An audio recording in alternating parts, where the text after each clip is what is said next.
Friends, the summer season is almost upon us, and I thought, why not film my top 5 foundations that I will heavily be rotating through this upcoming summer season. And some of these are fairly new to my collection, and some have been in my collection for years. And I thought it a great opportunity to reintroduce these faves, older faves, if you will, that even though I didn't recently buy a foundation, because I'm not one to constantly buy each new complexion product that pops up, why don't I speak about older products that I still think are remarkable and play a substantial role in my complexion routine, especially as the seasons are changing. We're headed into higher humidity levels. I am in the Northeast, and unfortunately in August, it gets rough out here. And if you hear my pops rehearsing in the background, I don't want to disturb him, so we have some ambient music going on for this video. Now, a few points I wanted to lay out before I get into my top 5 is where I sit on the skincare condition spectrum. I do lean more normal dry, and I will soon film a video about my skin sobering experience, but in short, I don't have a dedicated skincare routine where I don't apply moisturizer, serum, toners, and special serums of that kind. I just wash my face or use a makeup remover if having makeup on, and apply Vaseline afterwards. I know that's not for everyone, and I might adapt a more traditional skincare routine, if you will, with the cleanser, moisturizer, serum treatment at night, and SPF, which I still wear even without the 10-step skincare routine that I abandoned. I still wear SPF, but I might add a serum, maybe like a evening tone serum and just a moisturizer, and that's it. I'll keep it at that. But that's where I sit on the skin condition, because it does influence how some of these foundations dry down on me, right? A more glowy type of foundation might not leave behind a satin dewy finish, but will leave behind more of a natural soft matte finish. So I just wanted to give you that context so we know where we are. Why don't I start with the newest addition to my foundation collection, and that has to be the Givenchy Prism Libre Glow Serum Foundation. Now, this was reformulated in 2025, and an older foundation that I was not privy to. Many of you had said it's a wonderful formula, and according to Givenchy, the difference for the current Glow Serum Foundation is that they put more serum, more skincare technology in the formula. So perhaps it's more leaning towards a 50-50 skincare makeup hybrid product. I have the shade 4.5N, and perhaps one of the standout favorite characteristics for the foundation is the impeccable shade match. Not only is it neutral, but it has a little bit of golden in there that balances my complexion out beautifully without leaning too warm or leaning too neutral cool tone. The texture is incredibly creamy, and the minute I apply this on my face, it feels like a creamy velvet consistency that immediately starts its transformative effects. It evens out my complexion, it takes care of discoloration. It also, again, just how the golden neutral undertones of this foundation brings everything together quickly. And I don't need much. All I need is one pump, and that covers my entire face. If I want a little more coverage, I'll just maybe add a spot more or use my concealer for what I have planned under eye coverage and just dab onto the blemishy parts of my face. Take it from there. But this is a remarkable product. Now, a disadvantage to the Givenchy, and much like many luxury beauty products, is the fragrance component. Unfortunately, it is on the higher tier of being scent heavy, and that could be a huge turnoff to some. Even if you could withstand the perfume smell, if you have sensitive skin, eczema prone skin, or just cannot get near any product that has perfume in it, this is not going to be for you. But because I can withstand the fragrance, especially as we are tailing off allergy season, I'm able to withstand it scent wise, and it doesn't disturb me throughout the day. I don't feel like I have this scent cloud hovering around me for the entire time I'm wearing this foundation. I continue to use it and wear it again because the consistency is just beautiful, and it dries down to more of a natural, leaning in a soft matte finish. And again, because I have a normal to dry skin type, the Glow Serum Foundation doesn't appear ultra glowy on me. At most, it's going to appear natural natural with a little bit of a sheen, maybe on the higher points of my face. And I do like how it wears throughout the day. I enjoy how my skin looks. It still looks fresh. It still looks even. It doesn't appear like it breaks apart after 5 hours. But again, as we approach the summer season, I might gravitate towards foundations that have a little more holding power. Maybe I'll cocktail the glow serum on top of another pick in this list, or on this list I should say, to another liquid foundation, but a little more soft matte, and that has to be the Prada Reveal Skin Optimizing foundation. I keep it in the box because I just have the refill bottle, which is glass, so I'm kind of careful with how I store it and such. I have this in the shade MN60, and compared to the Givenchy, a lot more cool toned when paired next to it. Although it is neutral, you can see how the more neutral undertone compares to where the Givenchy, the more golden inclusion kind of makes it not as cool looking as the Prada. I would argue the Prada Reveal is more of a soft matte foundation, but a flexible soft matte. It's actually quite unique. Every time I apply this foundation, and again, just one pump is all I need, it immediately covers. I consider this to be a medium coverage foundation, but I'm actually quite impressed by how high of a medium coverage foundation this is. He immediately again tackles the uneven tone, the blemishes, the discoloration, any redness that I have on my complexion. It just virtually vanishes. And yes, because it is a luxury beauty foundation, it does have a scent, but not as potent in my opinion like the Givenchy. I think it's more tolerable overall out of a lot of luxury foundations that I've sampled over the years, and as of late, it doesn't have a strong smell to it. But what do I like to use this cooler tone foundation for?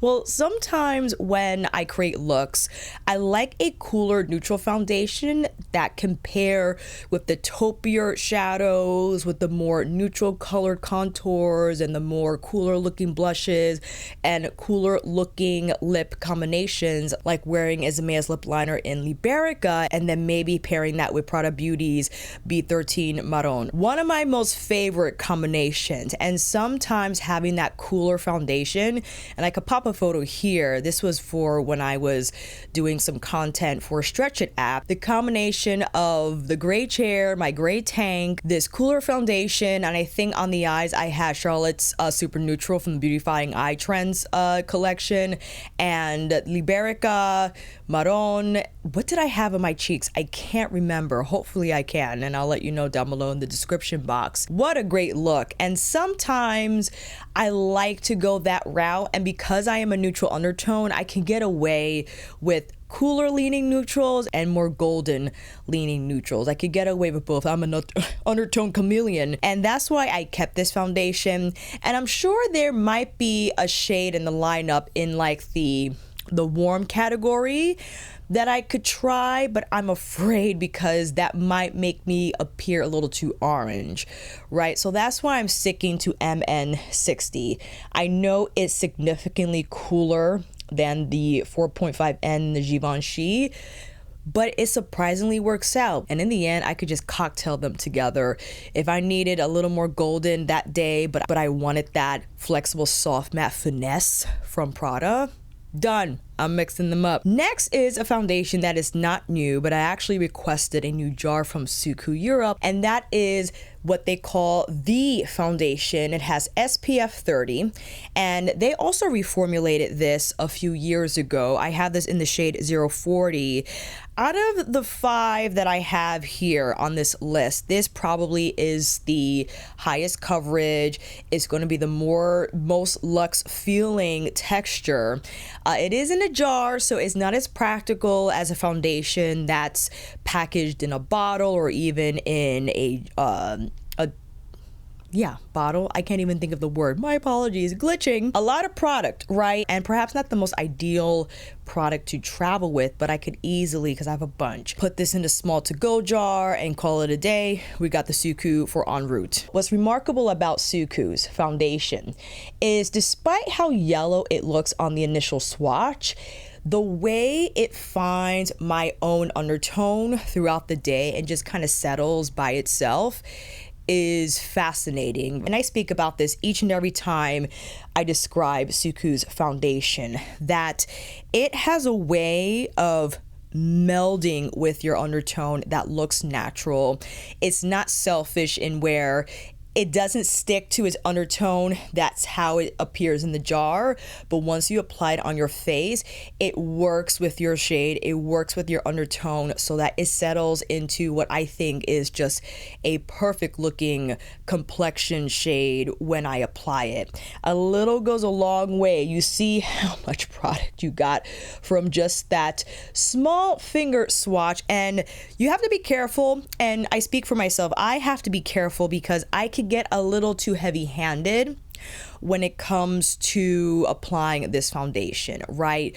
Where it starts to look too made up, and this is a texture you have to work on and through around your skin. I would say pick a denser synthetic or natural synthetic blend brush, something that can move the product well and maneuver it around the face so you don't have heavy patches of coverage, but that is evenly distributed. And so it does not look cakey as the day progresses, but you still have that coverage without relying on so much product. So I would say there's a little bit of a learning curve with the Suqqu. Nevertheless, just using it often and again learning what your coverage level is for if you have this foundation, it's worth it. Medium coverage, I mean, it just erases my imperfections. Definitely more coverage than the Givenchy, than the Prada, creamier than those other liquid foundations. You could just see from the texture how it's starting to dry down. Interesting that compared to these two, almost as if it contains a little olive. I don't think it's olive though, because they do have a chart on the Suqqu official website where they categorize each shade and under the undertones they fall under. I don't think it's olive. I think it's actually yellow, but it works for me. What can I say? And although this is titled Top 5 Foundations for Summer, I'm still going to include the tints because tints are summer appropriate. You might not even reach for your foundation for the entire season because it's uncomfortable, it's a heavy texture, you want more even skin, but you kind of just want a lighter product. And I have to give it to the Lisa Eldridge skin tint. Much prefer her skin tint over her foundation. Not to say her foundation is a trash product, but personally, I think in terms of how I like the tint versus how the foundation wore on me, this skin tint is just remarkable in that it's velvety soft, and although a tint provides nice coverage, yes, maybe on the low to medium side, but one of those products where I just need evening of tone. I just need to get away from the unevenness and lessen the look of my blemishes. This tint is not going to completely erase them, but the softening texture of the tint just kind of blurs the look of them, and I don't mind because then I could follow up with one of my cream blushes or my cream bronzers, my Givenchy loose blush. There's a lot of ways I can go where I could enhance the coverage for the tint. And you can see how interesting the neutral, this is number 10 by the way, sorry to omit that in the beginning of the introduction. This is Lisa's interpretation of neutral. Look at Prada's interpretation of neutral. Isn't that interesting? And probably why the Prada might look so cool on me when it dries down, when it oxidizes, and Lisa's neutral, dare I say, is not as pink when it oxidizes. I wouldn't say it oxidizes much, maybe a little bit. We'll see as the swatch wears throughout this video. It does have a strange product scent to it, which I was initially bummed about because I'm like, oh, why can't it just have no scent, like no scent? But I forgive it because the skin tint for summertime is just phenomenal. And why I haven't purchased any recently released skin tints with SPF. Personally, SPF, in my opinion, should be applied in a way that will not fare well if you apply as much in a tint for a tint product, because with SPF, you need a certain amount to ensure that you're covering your entire face so that the prescribed labeled SPF, whatever's on the bottle, is going to work, which is around like 3 fingers worth. I forgot the number of ounces, but if you apply 3 fingers worth of tint, it ain't going to look good. It's going to look goopy. It's going to look like a mess. So with these tints that have SPF, sure, maybe there's a little more reinforcement if it mentally makes you feel better that there is some SPF in the tint. But if you apply the tint in a way that leaves your skin looking flawless, soft focus, and blurred, probably is not going to be enough to deliver the SPF benefits because it's too little, right? So for me personally, if I'm going to wear makeup, I'm just going to wear my huge sun hat that's UPF treated. If I'm going to wear SPF, I'm not going to wear any makeup and just wear the SPF as much as I'm supposed to slap on the face. So that's where I am with that. But Lisa's Seamless Skin Enhancing Tint, I think one of her best products. I don't have everything she's released from her collection, but I've just been time and time again, every time I use this, impressed by the technology of this product, how smooth and velvety it is, where it's a pleasure to apply with fingers. It's a nice product. It's almost like a skincare product, but that soft velvety texture that's left behind for me, and especially again, I'm like normal to dry, does not leave my skin looking dry at all. It just has more of like a velvety soft matte finish that again evens out my skin tone, softens the look of my blemishes, and just pulls my complexion together quickly, and it feels comfortable on the skin where I could wear this on a hot humid day and not feel bothered by it, not feel like I'm suffocating from too much foundation on my face,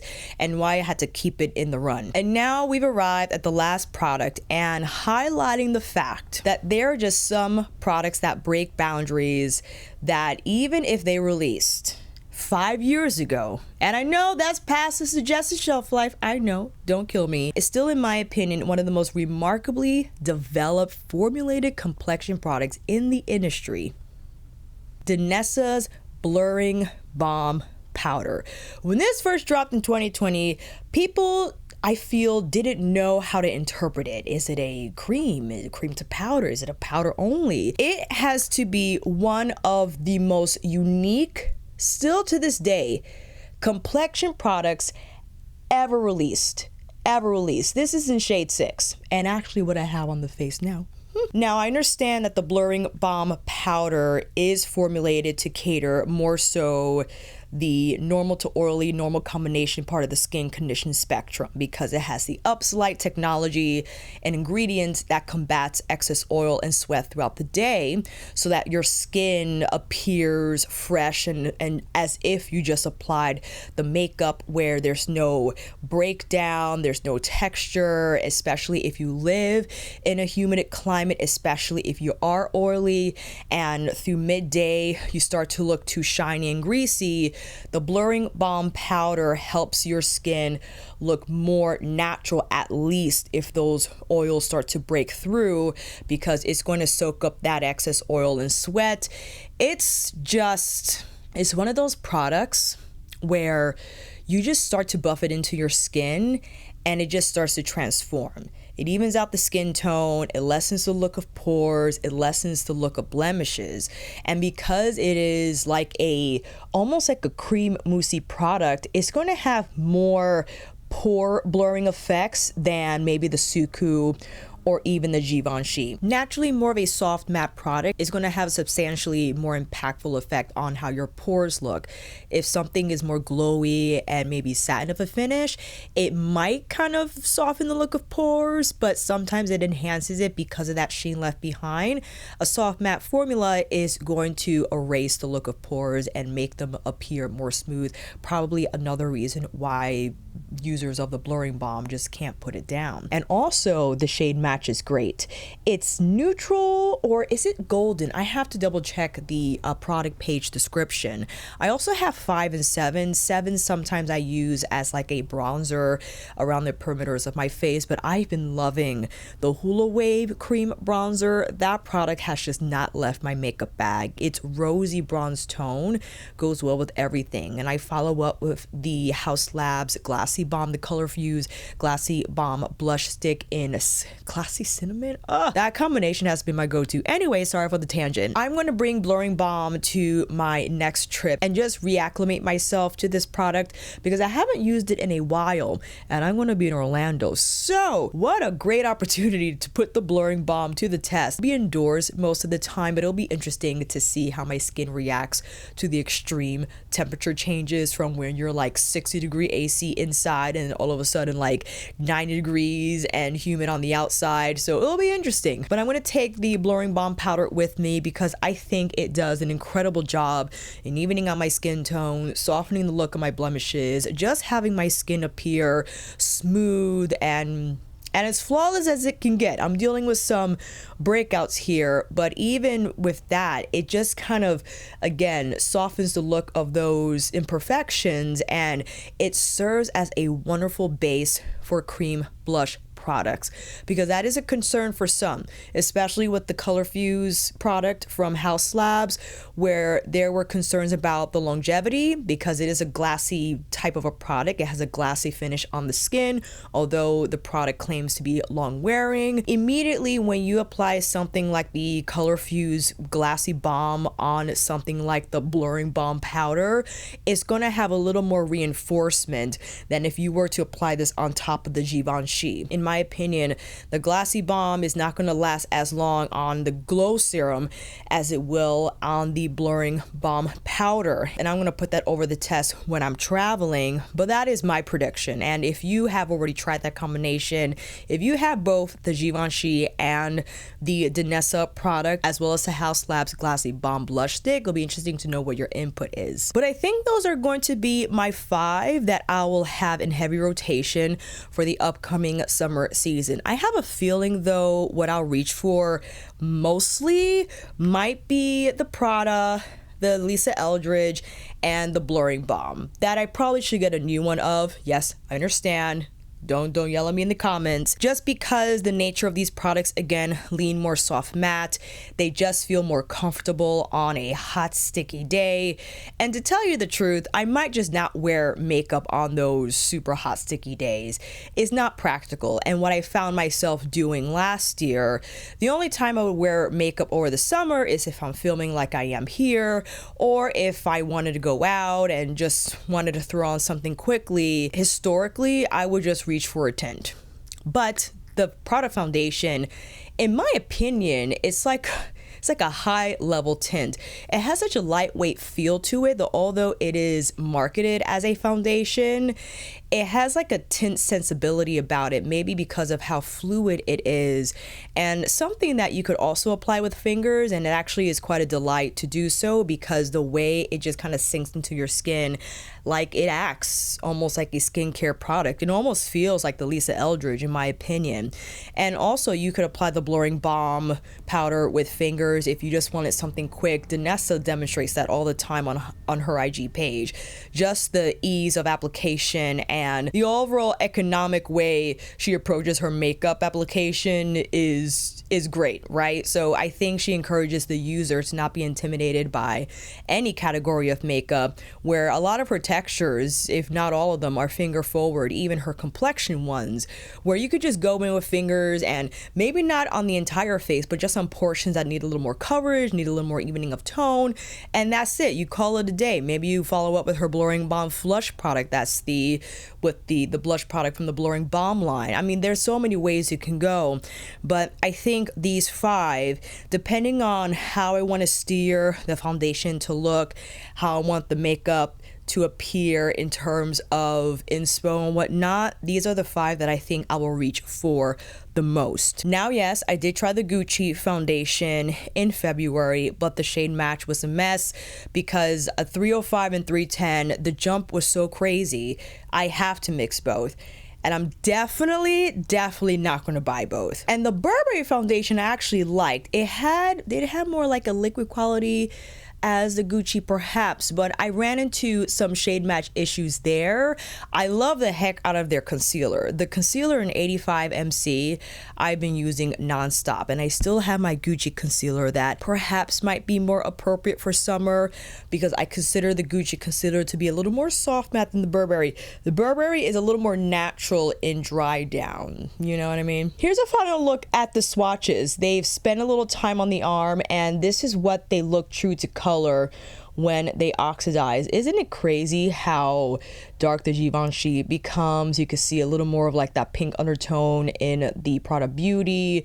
This leans a little more golden, then it appears yellow on the first swatch. Here we have the Lisa Skin Tint in 10, definitely leans a little more like true neutral, and the Blurring Balm in 6 has more of like a toasty-ish effect on my skin. It doesn't look too out of place because number 5 in my opinion might be a little too light, so that's why I use 6 more often. You can experiment in a variety of ways, but I think these 5 will be the Avengers, if you will, for my foundation routine upcoming summer season. Let me know, family, what you have in your heavy foundation rotation for the summer season, what you like to use, what you put away and wait until autumn, fall. I would love to know down below. And if you made it this far, make sure you like this video by clicking that thumbs up. It helps me tremendously and tells that algorithm that I'm worth watching. And consider subscribing. More fave videos to come in different categories, but let me know what you would like to see. And if I film those videos and upload them, click that notification bell so you'll be the first to know when it drops. I recently filmed a Prada Beauty formula breakdown for their eyeshadows. If you want to take a look, I can see you in that video,